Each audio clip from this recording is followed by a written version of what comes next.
boys. Now, as the violence continues, the multinational joint task force with forces from Nigeria, Chad, Niger and Benin is preparing their mission to contain and crush Boko Haram, and they're reaching out for further assistance. Well, in South Africa, there are suggestions that former soldiers from the South African army will be joining that mission. Let's speak to Helmut Heitman, South African defence analyst, who joins us from South Africa.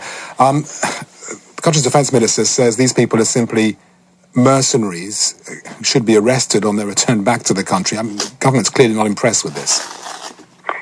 Look, yeah, the government, for some reason, possibly because as a democracy we're still pretty young and pretty naive, is very twitchy about South Africans getting involved in even assisting the military, training military personnel in any other country.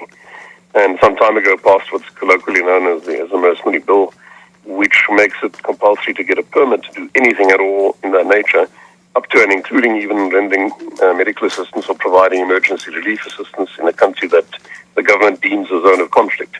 So anybody who goes without that sort of permission is then de facto breaking the law, or de jure breaking the law, and is usually termed a mercenary, which is a bit of a pejorative term in this sense. Well, I want to know who these people are, because when one says mercenary, straight away we've got pictures going back, images of the type of people going back, a few decades involved in conflicts across the continent. Well, yes. You're thinking back to the mercenaries in the Congo, but we often forget there are also mercenaries involved on various sides in Somalia and Sudan and places like that over the years. Sometimes on the side of the angels, sometimes not, sometimes on the side of where they're paid. I think in this particular case, I'd hesitate to use the term mercenary because they're not going, at least as far as I know, they're not going up to Nigeria to grab a rifle and go out and kill somebody or just fight for the fun of fighting. They are going up there primarily as advisors, as trainers, as planners, and that makes sense because they have the experience of operations and very similar to them against a not dissimilar enemy.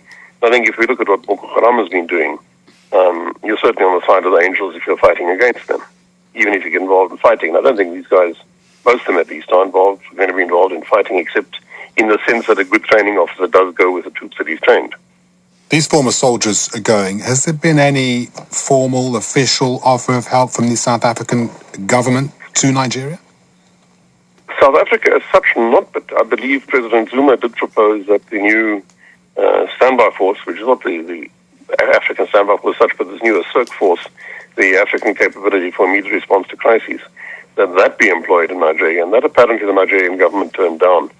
Partly, I suppose, they don't really want to admit they've lost control of part of their country.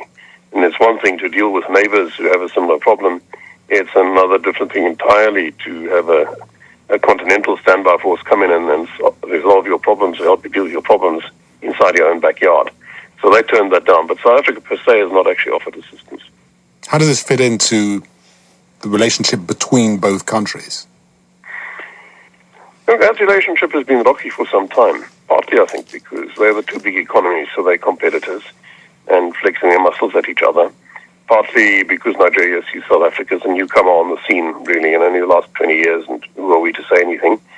And then partly there's been bad personal chemistry, I think, at senior government level between the two countries.